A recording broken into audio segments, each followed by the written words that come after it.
What's going on, you guys? Welcome back to another video. So in this video, I want to talk about what to expect from a narcissist when you reject the Hoover.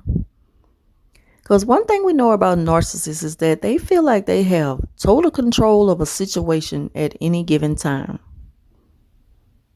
But what they don't expect is that at some point, you're going to start to use the tools, the necessary tools to protect yourself from that narc abuse. And when we decide to do so, this hits the narcissist out of nowhere because nothing hurts them more than not knowing what's going to happen. So now they don't really know what to do. They're scrambling for ideas.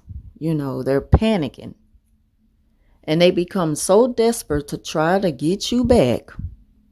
Not only just to, physically get you back so they can have you back as supply, but to also get you back to punish you for getting away and for putting them through all this. You interrupted the game that they had going so well, and so now they have to put things on ice for a minute so that they can come up with ways of trying to manipulate you and get you back. But that doesn't always work with everybody. But the narcissists don't ever think that. What the narcissists think is that, if they use every option possible, that there's a strong chance that they could get you back. But what happens when you reject the Hoover, you'll start to see a lot of crazy things happen. Whether it's indirect contact with the narcissist or direct contact with the narcissist. You're going to start to see strange things happening. And you're going to kind of be prepared because you've done your research now, so you know what they do. You kind of look out for all of the narc tactics. So you prepare yourself for what's to come. A lot of gaslighting, a lot of reaching out to you even though you've made it clear that you're not interested. You've made it clear in a way whereas action speaks louder than words. But they're not trying to hear that. They hear it loud and clear now. One thing they hate more than anything is how loud your silence is to them. Because it just reminds them that they don't have you anymore. So they hate that because now they've lost control of a situation. They're trying their best to get you back. And when you're in a relationship with a narc, like with a crazy one who's kind of bossy, I'm not going to say controlling, but bossy. They become very passive aggressive to the point to where they don't take you serious at all when you break away from them. You may even hear from them just out the blue after some time has passed. They figure, okay, I'm giving you all the time you need. I'm giving you some space. And, it's time to stop this. I've been told before, look, you need to stop this mess and come on here. We need to stop this. We need to stop this. And it's like, I believe that I decided to cut you off. You're not handling it very well. So you're telling yourself, because that's what narcs do, that this is something that we're both are doing wrong. We are both to blame for the silent treatment and for, being tit for tat. That's what they tell themselves. But the thing about it is, you're not in this with them anymore. There's no us. So stop having them unreal expectations because it's not going to happen. You have to be straight up and tell it just like that to those type of narcissists that become aggressive in a way to where they kind of demand your time.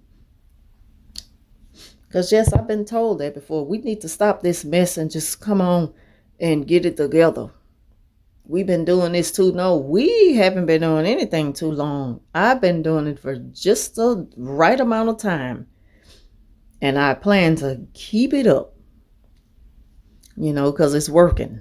You know that it's working when they reach out to you and they sound frustrated and angry, like they can't take it anymore. Another thing they do is make threats to you, like, they'll just make empty threats to you.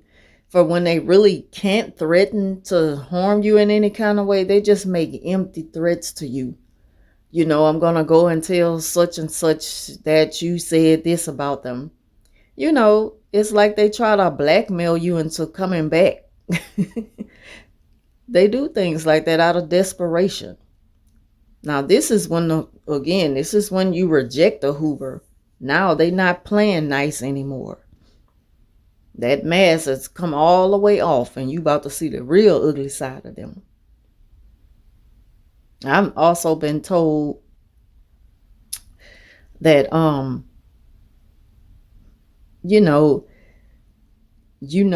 I'm not playing, like I'm not playing with you no more. You know what I want, because I'm like, what do you want? I don't understand. Why do you think that there's still a chance? See, when you express yourself that way to the narcissist, they say things like, you know what the F I want. I've been told that. You know what the F I want. And then the threats again, you better bring your ass back home. Stuff like that. No, that's not going to happen anymore. See, the narcissists, they really think it's a game. They don't take it serious. They really think it's a game that they just lost control of. Some of them become so bold, they'll show up at your job, demanding a response because you've been ignoring them. Or they probably realize that you have blocked them. They're going to pop up at your job to let you know I'm not going anywhere. And that's after all else has failed with the Hoover. Yes, they will come to your job. They've gone to your family house, snooping around and trying to find out anything that they can find out about what's been going on with you. Not like your immediate family, like, your parents or your siblings, but cousins or just close associates, people that they know you talk to on a regular basis. They will even, now this here is different.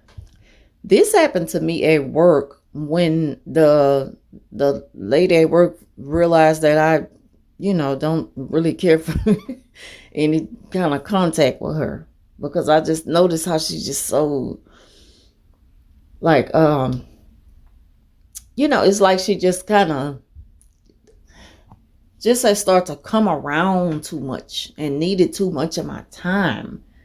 And she started to act like we weren't at work.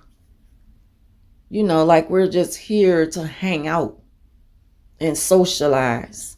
And you want to, just have so much control over how I maneuver at work. We're at work. This is not going to happen. So once I set those boundaries, I noticed that she couldn't handle it. She started to try to Hoover me. She see that didn't work. So she started to do weird things. Like I told y'all, she popped up in the restroom one day and started brushing her teeth. And she was like, oh, I didn't know you was in here. And I'm like, no, you followed me in here. Because they watch her every move. When the Hoover doesn't work, they watch her every move. Because now they're just trying to, just get a glimpse of you because they miss you. And they want that good thing back. Or whatever it is they tell themselves, because they come up with their ideal of what the relationship is with y'all, even if it wasn't a relationship at all. They have the world under this false impression that y'all were best friends at one time, and you hardly even know them. All they ever did was smother you with gifts. But see, when you reject the Hoover early on, when you don't even give that narcissist a chance to get their foot in the door, you're going to start to see them act out of desperation. Another thing she did at work I told y'all about, she come and blocked me in. Like, why are you parking your car on this side of the campus, you know, you're somewhere where you never you never even drive on that side of the campus, but for some reason now you just find your way around parking right behind my car, to where now they do things to try to force conversation out of you. They try to force interaction to where you have to say something to them, because they know any other way they won't get nothing out of you.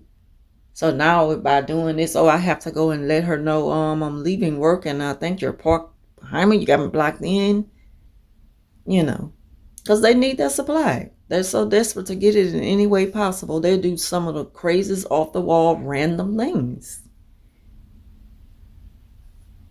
They get angry, frustrated. You start to see them just do crazy things, and you see them in random places.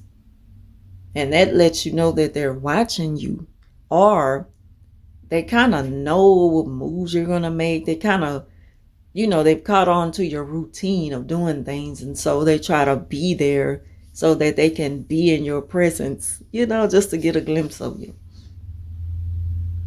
Another thing they do is, of course, they don't do the whole smear thing right away. They kind of tiptoe their way in it by kind of like letting you know, just giving you heads up. I spoke with such and such today, and they were saying that you've been acting kind of strange lately. Just stupid stuff like that, just made up out the blue things, just so they can make you feel a way, so that you can question it even more now, because they playing this role that, okay, if they question it, like, who said something about me? Why would they say something like that? It's kind of like letting them know that you need them, so I'm going to help you out with this, but, I'm just giving you heads up. I'm just telling you what I heard. They say things like that. And just like that, the crazy one who I work with, that day before she blocked me in, she had company to come to work. I think it was a sister, relative, some friends, somebody, I don't know. But they went to go sit outside, in an area where she can kind of hide out at, because that's what she told me. That's her hideout spot. She brought the person back there. And it's like, she brought the person back there knowing that I'll be leaving out to dump trash. And when I walked out, she was smoking. She had that look on her face like if she was just disgusted or running out of ideas. So those are just some of the things that narcissists do when you reject a Hoover. They become very desperate, and don't be surprised at some of the things that they'll do.